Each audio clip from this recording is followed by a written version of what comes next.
Welcome everyone. Thank you for joining me today. I'm excited to introduce you to our presentation on the solvent delivery pump, specifically focusing on the plunger pump schematic diagram. In this session, we'll explore how this pump works, including its key components like the motor, cam, plunger, pump head, check valve, and more. We'll also discuss its precision and applications. So let's get started and take a closer look at this essential piece of laboratory equipment. Now, let's take a closer look at the schematic diagram of the solvent delivery pump, specifically the plunger pump. As you can see, the core of this system involves a motor or cam that drives the plunger back and forth. This movement is what creates the pressure needed to deliver the solvent.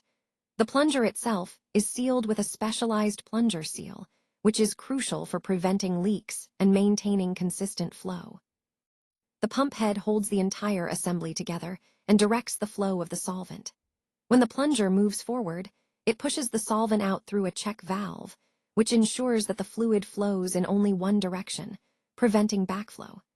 The volume delivered per stroke is typically in the range of 10 to 100 microliters, making this setup ideal for precise, small-volume injections. Understanding this schematic helps us appreciate how the pump operates reliably and accurately, which is essential for consistent results in analytical procedures. This design highlights the importance of controlling flow rate and volume, key themes in solvent delivery systems. Let's take a closer look at the solvent delivery pump, specifically the plunger pump schematic diagram. As you can see, the core component here is the plunger, which moves back and forth to push the solvent through the system. The plunger seal is crucial because it prevents leaks and maintains pressure, ensuring accurate and consistent delivery. The pump head houses the plunger and check valve, which work together to control the flow direction, allowing solvent to move forward but preventing backflow. The motor, often driven by a cam mechanism, powers the plunger's movement, and this setup allows for precise control over the flow rate, typically in the range of 10 to 100 microliters per minute. Understanding this schematic is fundamental because it highlights how the pump precisely meters the solvent, which is essential for reproducible chromatography results. The key takeaway here is that the combination of these components ensures accurate, consistent solvent delivery, which ties directly into the overall theme of reliable analytical performance. Let's take a closer look at the check valve, which plays a crucial role in controlling the direction of fluid flow within the system. It allows fluid to move in one direction while preventing backflow, ensuring the process remains smooth and efficient. Moving on, here we see the solvent delivery pump, specifically a plunger pump, shown in this schematic diagram. The plunger pump is essential for accurately delivering solvents at controlled pressures and flow rates. Its design allows for high precision, which is vital in many industrial applications.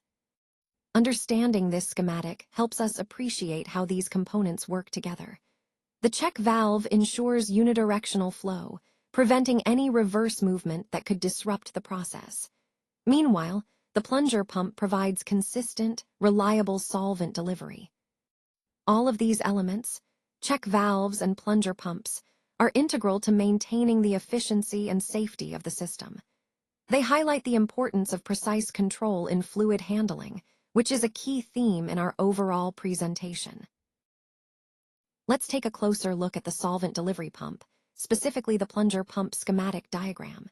Here, you can see that the motor or cam drives the movement of the plunger, which is key to the pumping action. The volume it delivers typically ranges from about 10 to 100 microliters, depending on the system settings. The plunger itself is sealed with a plunger seal to prevent leaks and maintain pressure. As the plunger moves back and forth, it pushes the solvent through the pump head. Along the way, a check valve ensures that the solvent flows in the correct direction, preventing any backflow. Understanding this schematic helps us appreciate how precise solvent delivery is achieved in our analytical systems, which is crucial for accurate and reproducible results throughout the entire process. Let's take a closer look at the solvent delivery pump, specifically the plunger pump schematic diagram. As you can see, the core component is the plunger, which is driven by a motor and cam mechanism. This setup ensures precise control of the fluid movement.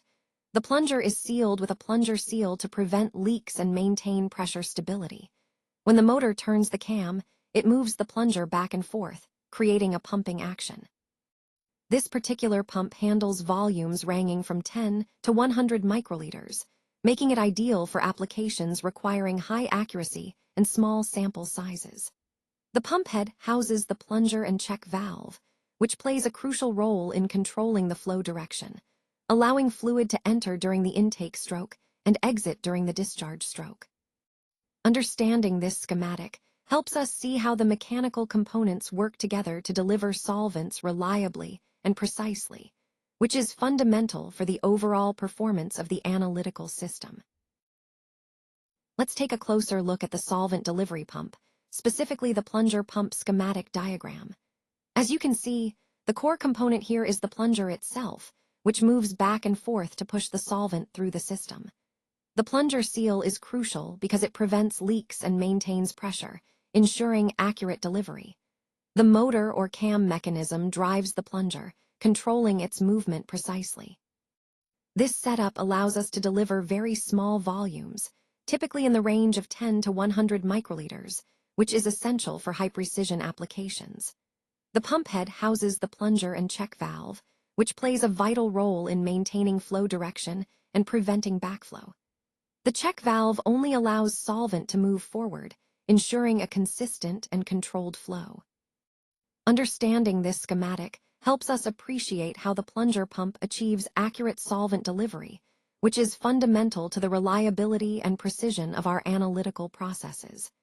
This detailed mechanism is a key part of the overall system, ensuring we get consistent results in our experiments.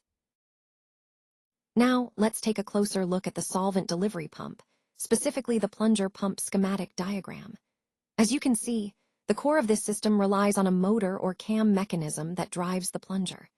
This setup typically delivers between 10 to 100 microliters, making it suitable for precise solvent delivery. The pump head contains check valves that ensure the fluid flows in the correct direction, preventing backflow and maintaining accuracy. The plunger itself is sealed with a plunger seal to prevent leaks and maintain consistent pressure. When the motor or cam moves the plunger, it creates the necessary pressure to push the solvent through the system. This mechanism is fundamental for applications requiring controlled, accurate solvent injection, and understanding this schematic helps us appreciate how the entire system functions seamlessly within our analytical setup. Now, let's take a closer look at the solvent delivery pump, specifically the plunger pump schematic diagram. As you can see, the core of this system revolves around a motor combined with a cam, which drives the plunger back and forth. This movement is what allows precise control over the solvent flow. The pump is designed to deliver small, accurate volumes, typically between 10 to 100 microliters, making it ideal for applications requiring high precision. The plunger itself is sealed with a plunger seal to prevent any leaks and ensure consistent flow. The pump head houses the plunger and check valve, which work together to control the direction of the solvent flow. When the plunger moves forward, the check valve opens to let solvent pass through. When it moves back, the check valve closes to prevent backflow, maintaining a steady and controlled flow. Overall, this schematic highlights how the mechanical components, motor, cam, plunger, seals, and valves, collaborate to deliver solvents accurately and reliably, which is essential for the precision we need in our analytical processes. Let's take a closer look at the solvent delivery pump, specifically the plunger pump schematic diagram. As you can see, the core of the system involves a motor and cam mechanism that work together to move the plunger back and forth. This motion is essential for precise fluid delivery. The plunger itself is sealed with a plunger seal to prevent any leaks and maintain accuracy. The pump head is where the actual fluid gets pushed through, and it's connected to a check valve. This check valve is crucial because it ensures that the solvent flows in only one direction, preventing backflow and maintaining consistent flow rates. In terms of capacity, this type of pump typically handles volumes ranging from 10 to 100 microliters. making it ideal for applications that require high precision and small volume delivery. Overall, this schematic highlights how the mechanical components work together seamlessly to deliver accurate and controlled solvent flow, which is vital for many analytical and preparative processes. Let's take a closer look at the solvent delivery pump, specifically the plunger pump schematic diagram. Here, you see the key components that enable precise solvent delivery. The plunger, which is at the heart of the pump, moves back and forth to push the solvent through the system. It's sealed by a plunger seal to prevent leaks and ensure accuracy. The motor or cam mechanism drives the plunger, providing the necessary motion. This setup allows for very accurate volume control, typically ranging from 10 to 100 microliters, which is crucial for applications like chromatography. The pump head is where the action happens. It's where the solvent is pressurized and directed. Check valves are also essential. They ensure the solvent flows in the correct direction and prevent backflow, maintaining consistent delivery. Overall, this schematic highlights how the plunger pump functions as a reliable, precise component in solvent delivery systems, underpinning the accuracy and reproducibility that are vital for high-quality analytical work. Now, let's take a closer look at the solvent delivery pump, specifically the plunger pump schematic diagram. As you can see, the motor and cam work together to drive the plunger, which is essential for precise fluid movement. This setup allows us to deliver volumes in the range of 10 to 100 microliters, making it ideal for applications requiring accurate solvent delivery. The pump head contains a check valve, which ensures that the fluid flows in only one direction, preventing backflow and maintaining consistent flow rates. The plunger itself is sealed with a plunger seal to prevent leaks and maintain pressure accuracy. When the motor turns the cam, it moves the plunger back and forth, creating a pumping action that precisely delivers the solvent. This schematic highlights the importance of each component working in harmony to achieve reliable and controlled solvent delivery, which is a critical part of our overall analytical process. Now, let's take a closer look at the different types of pumps and components involved in solvent delivery. First, we have the serial type, which operates sequentially, meaning the steps happen one after the other, ensuring precise control. Then there's the parallel type, where processes run simultaneously, which can increase efficiency in certain applications. Moving on, the plunger head is a critical part of these pumps, as it moves the solvent with high accuracy. Check valves are also essential. They ensure that the solvent flows in the correct direction, preventing backflow and maintaining system integrity. Finally, the solvent delivery pump we're focusing on here is the dual plunger type. This design allows for continuous, steady delivery of solvent, making the process more reliable and efficient. Understanding these components and types helps us optimize our solvent delivery systems for better performance and consistency in our operations. Today, I want to talk about the concept of a high-pressure and low-pressure gradient system. Essentially, this refers to the difference in atmospheric pressure between two regions. When there's a significant pressure difference, or a steep gradient, air tends to move quickly from high-pressure areas to low-pressure areas. This movement creates wind, and the strength of that wind is directly related to the gradient. A strong gradient means stronger winds, which can have a big impact on weather patterns. Understanding these gradients helps us predict weather changes, especially in the context of larger atmospheric systems. So, in a nutshell, the pressure gradient is a fundamental driver of wind and weather, connecting to the overall theme of atmospheric dynamics we're exploring today. Now, let's take a closer look at slide 15, which focuses on mixers.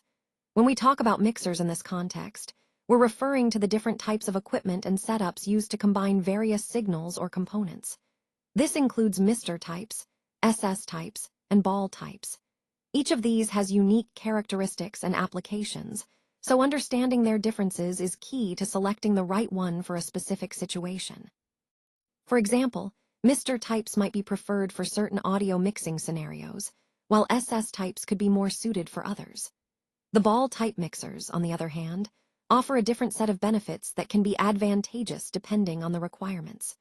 The overall goal here is to ensure we're using the most effective mixer for the task at hand, which ultimately helps us achieve better results in our projects. Remember, choosing the right mixer impacts the quality and efficiency of the entire process, so it's an important decision to make. Now, let's take a look at the flow path involved in the solvent delivery and degassing system. Starting from the solvent delivery pump, the solvent is pushed through a series of components designed to ensure purity and stability. It first passes through the vacuum chamber, which helps remove any dissolved gases that could interfere with analysis. Next, the solvent flows through the membrane tube, which acts as a filter, maintaining the integrity of the solvent and preventing contaminants. From there, the mobile phase continues toward the system, but before reaching the main analytical components, it passes through the exhaust valve and the pressure regulator valve. These valves are crucial for controlling the pressure within the system, ensuring consistent flow and preventing any sudden pressure fluctuations.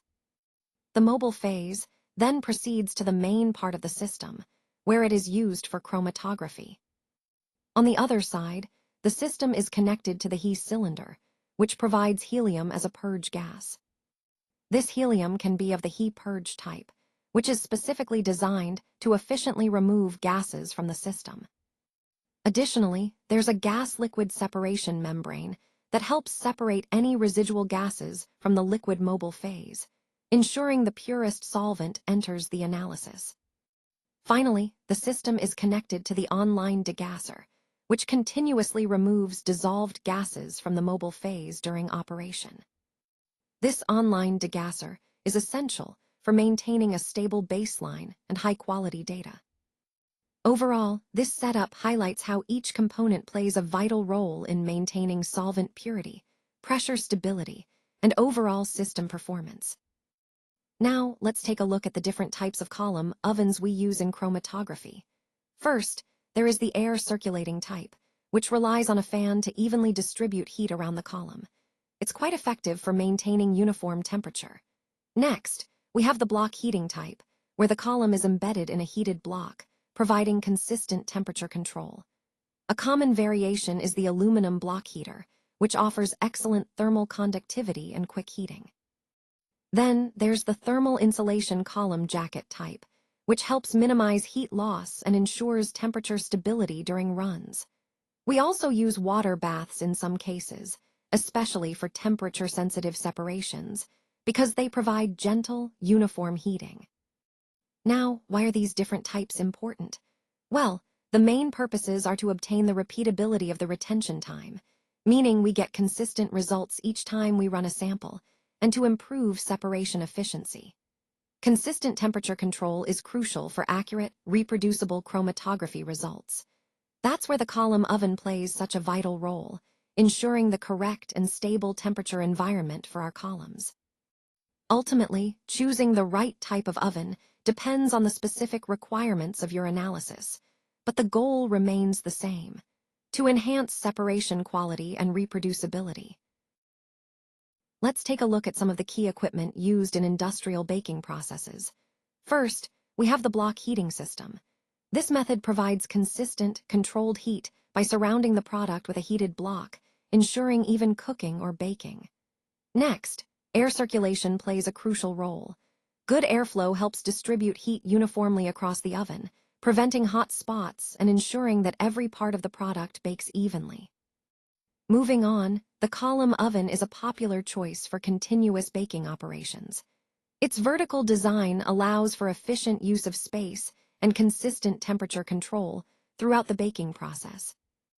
All these components, block heating, air circulation, and column ovens, are vital for achieving high-quality, uniform baked products. They connect to the overall theme of optimizing efficiency and consistency in industrial baking.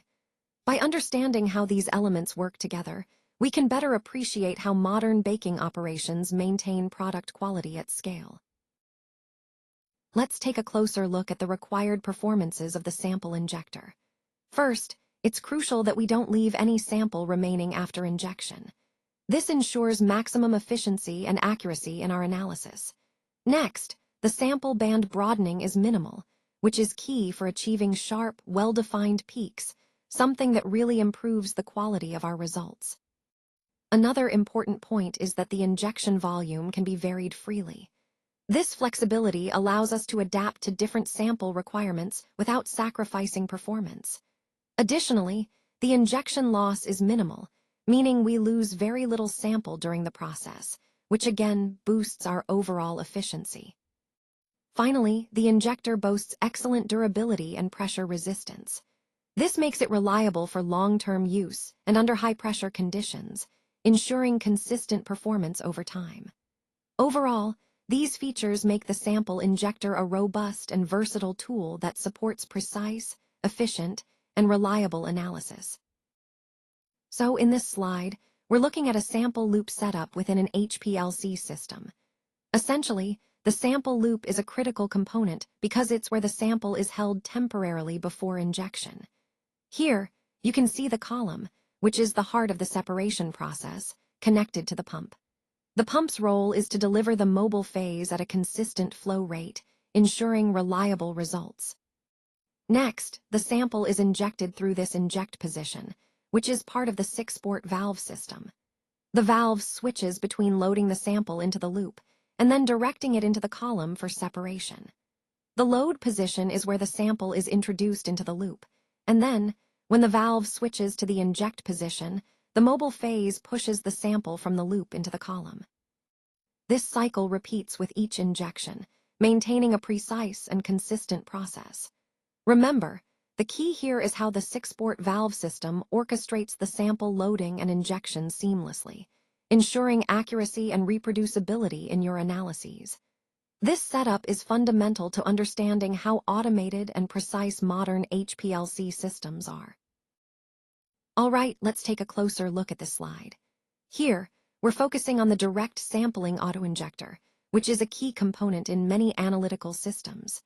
The measuring pump plays a crucial role in delivering the exact volume of sample needed for analysis. When we talk about the sample itself, it's important to handle it carefully, especially with the sample needle, to avoid contamination or loss of sample. The seal is a critical part of this process because it ensures that the sample remains contained and uncontaminated during injection. If the seal isn't proper, it could lead to leaks or inaccurate results. After the sample is injected, it moves into the column, which is where the actual separation occurs. The pump then helps push the sample through the column efficiently.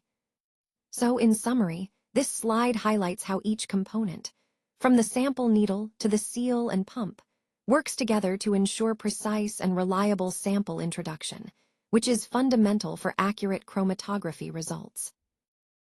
Now, let's take a closer look at some of the key detectors used in HPLC. First up is the UV-Vis absorbance detector. This device measures how much a sample absorbs ultraviolet or visible light, which helps us identify and quantify compounds based on their light absorption characteristics. Next, we have the photodiode array-type UV-Vis absorbance detector, which is a more advanced version. It captures absorbance across multiple wavelengths simultaneously, providing a broader spectral profile of the analyte. This is especially useful for identifying compounds with complex spectra. Moving on, the fluorescence detector is highly sensitive and detects compounds that fluoresce when excited by a specific wavelength of light. It's particularly valuable for detecting trace levels of certain substances.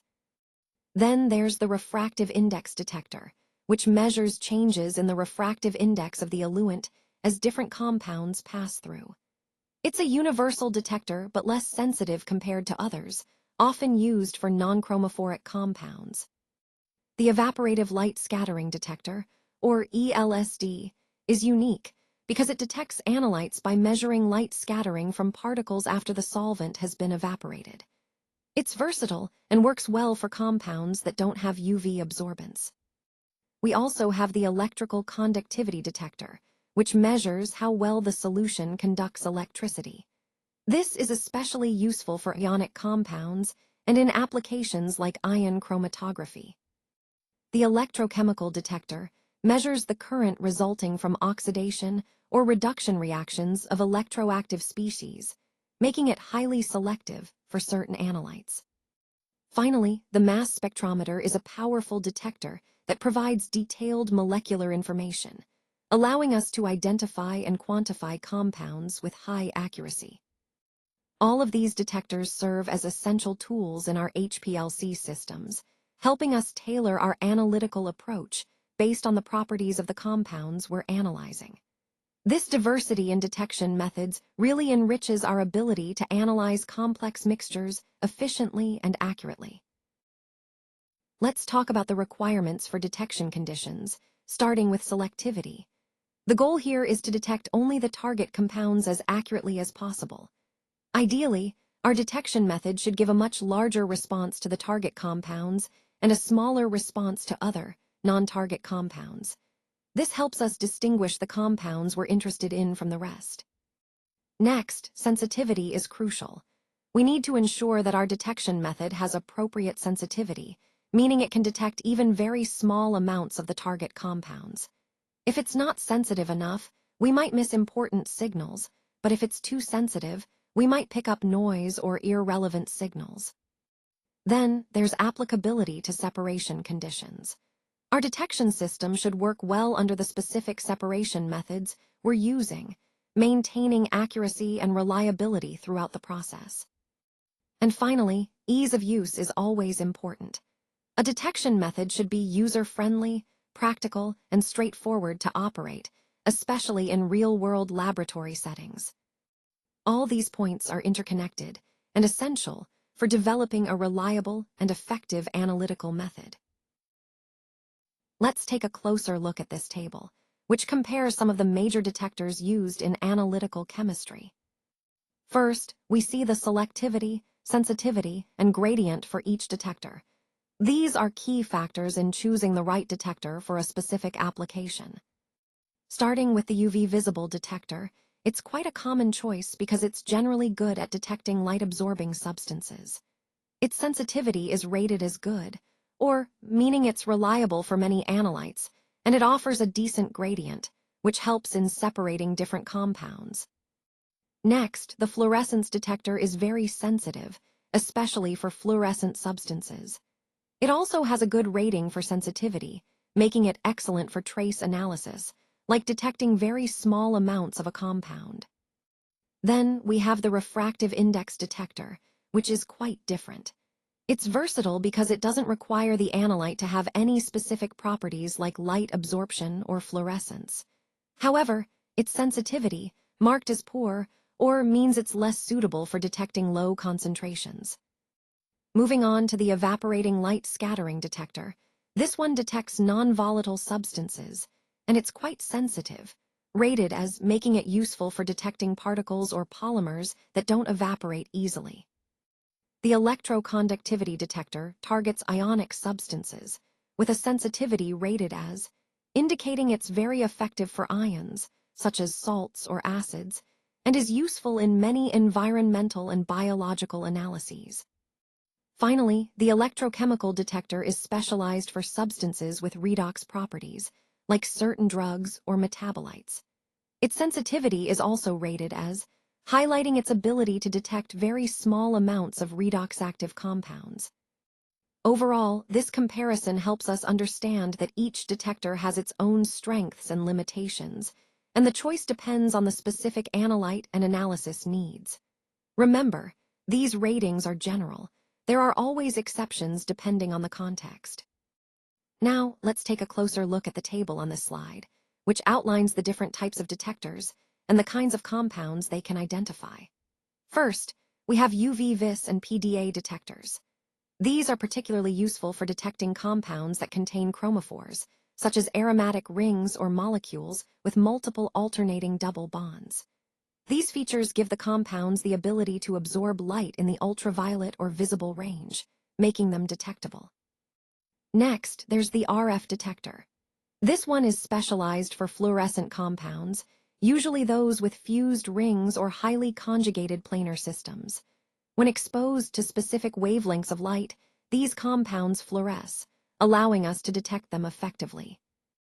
Moving on, we see the CDD detector, which stands for charged detector. It's tailored for charged compounds, including inorganic ions and organic acids. So, whenever our sample contains ions or charged molecules, CDD is a reliable choice. Then, we have the ECD, or electrochemical detector. This detector is particularly suited for compounds that are easily oxidized, like quinones or amines. Since these compounds readily undergo oxidation, ECD provides sensitive detection for them. Finally, there are RID and ELSD detectors. These are used for compounds that don't have distinctive UV or fluorescence properties, think polymers or sugars. Because these compounds don't absorb UV light or fluoresce, these detectors measure their mass or volume indirectly, making them invaluable for such analyses. In the context of overall detector selection, understanding the nature of your compounds helps you choose the most appropriate detector, ensuring accurate and efficient analysis. All right, let's take a closer look at this slide. Here, we're focusing on the concept of UV absorbance detection, which is a key technique in analytical chemistry. On the left, you see the sample cell, which is where the sample is placed for measurement. The absorbance of UV light by the sample is represented by the letter A. Now, the important part here is understanding what it actually depends on. It's related to the concentration of the substance in the sample, which we denote as C, and the path length, L, that the light travels through the sample. The equation shown, A equals E times C times L, is the Beer-Lambert law. Here, E is the molar absorptivity, a constant that indicates how strongly a substance absorbs light at a particular wavelength. One of the most practical aspects of this law is that absorbance, A, can also be expressed as the negative log of the ratio between the output and input signals, which are ERUT and EIN, respectively. This tells us that as the concentration of the substance increases, the absorbance increases, making UV detection a very sensitive method for quantifying analytes. So, in summary, UV absorbance detection leverages this relationship to accurately measure concentrations, which is vital for many analytical applications. It's a straightforward yet powerful technique that ties together the optical properties of a substance with its concentration in a sample. Let's take a closer look at the optical design of this UV detector. Here, EUT represents the emitted light that finally reaches the detector. The light source, which is a D2 or W lamp, provides the initial UV radiation. This light then passes through a grating mirror, which helps direct and disperse the light appropriately. The incoming light, labeled as EIN, travels through the system and is split into different paths. Some of it is directed toward the photodiode, which is our main sensing element. The photodiode detects the UV light and converts it into an electrical signal. Additionally, there's a reference cell included in the setup, which is crucial for calibration and ensuring measurement accuracy.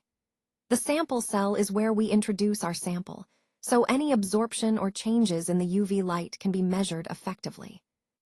Overall, this optical design is carefully arranged to maximize the sensitivity and accuracy of UV detection, which is essential for many analytical applications. Now, let's take a closer look at the optical design of the PDA detector. The key idea here is how the optical components are arranged to accurately capture the ultraviolet and visible light absorbed by the analytes. The design is crucial because it directly impacts the sensitivity and selectivity of the detector. In this setup, the light from the source passes through the sample, and then the detector captures the transmitted light. The optical path must be carefully aligned to minimize losses and maximize signal clarity. Highlights include the use of specific lenses and filters that help focus the light and isolate the relevant wavelengths. This ensures that we're accurately measuring the absorbance at different wavelengths, which is essential for identifying and quantifying compounds. Connecting this to the overall theme, a well-designed optical system enhances the performance of the PDA detector, making it possible to obtain high-quality spectral data quickly and reliably. This capability is vital for complex analyses in various fields, from pharmaceuticals to environmental monitoring. Now, let's take a closer look at the different energy states involved in fluorescence. Starting with the ground state, which is the lowest energy level of the molecule, and then moving to the semi-excited and excited states. When a photon with energy Hn1 hits the molecule, it excites an electron from the ground state to a higher energy level, which we call the excited state. Sometimes, the molecule doesn't jump straight to the highest excited state, but instead moves to an intermediate semi-excited state. Once in the excited state, the molecule can relax back down, releasing energy in the form of fluorescence. This process involves the emission of a photon, which we denote as Hn2. Notice that the emission wavelength is usually longer, meaning lower energy, than the excitation wavelength, Hn1. This difference is key because it allows us to distinguish between the light we use to excite the molecule and the light it emits. In fluorescence detection, we capture this emitted light, which provides valuable information about the molecule's environment or concentration. So, the cycle is, we excite the molecule with a specific wavelength, it relaxes and emits at a different wavelength, and then we detect that emission to analyze our sample. This entire process is fundamental in many analytical techniques, connecting the concepts of energy states directly to how we observe and measure fluorescence in practice. Let's take a closer look at the optical design of the fluorescence detector. As you can see, it starts with the Z lamp, which provides the excitation light necessary for inducing fluorescence in the sample. The light first passes through the excitation grating, which helps select the specific wavelength needed to excite the molecules effectively. Once the molecules are excited, they emit fluorescence, which is then collected and directed towards the sample cell. The sample cell holds the sample and allows the emitted fluorescence to be captured efficiently. From there, the fluorescence is directed towards the photomultiplier tube, which is highly sensitive and converts the light signal into an electrical signal for detection. The emission grating plays a crucial role here by dispersing the fluorescence light, enabling us to analyze the spectrum in detail. Overall, this optical setup is designed to maximize signal collection and spectral resolution, ensuring accurate and sensitive measurements in our fluorescence detection system. Let's take a look at this slide, which highlights some of the key components involved in refractive index detection. First, we have the photocell. This component detects the light that passes through the sample, and it's crucial for measuring how much light is transmitted or absorbed. Next, there's the reference cell. The reference cell is used as a baseline to compare against the sample, helping us account for any fluctuations in light intensity that aren't related to the sample itself. Then we have the sample cell, where the actual sample, such as a liquid or solution, is placed. The light source shines light through the sample, and this is where the refractive index comes into play.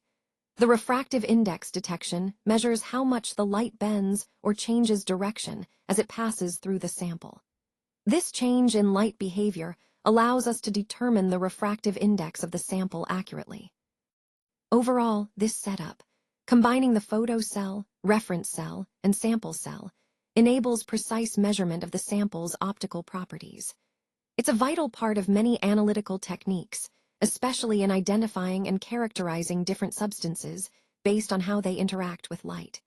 This is a great example of how optical principles are applied in practical, real-world analytical tools. Let's take a closer look at the optical design of the refractive index detector. As you can see, the slit image moves depending on how the refraction varies. This movement is key to detecting differences in the refractive index of our sample. We have a photodiode positioned to sense these shifts, and it works in tandem with a reference cell to provide a baseline measurement. The sample cell is where our actual sample resides, and as the refractive index changes, the slit image shifts accordingly. The slit acts as a controlled aperture, ensuring that only a specific portion of the light reaches the detector. The whole setup is illuminated by the W lamp, which provides a stable light source. Overall, this design allows us to precisely monitor refractive index variations, which are crucial for detecting and analyzing different substances in our samples. let's take a closer look at the key components of the mass spectrometer.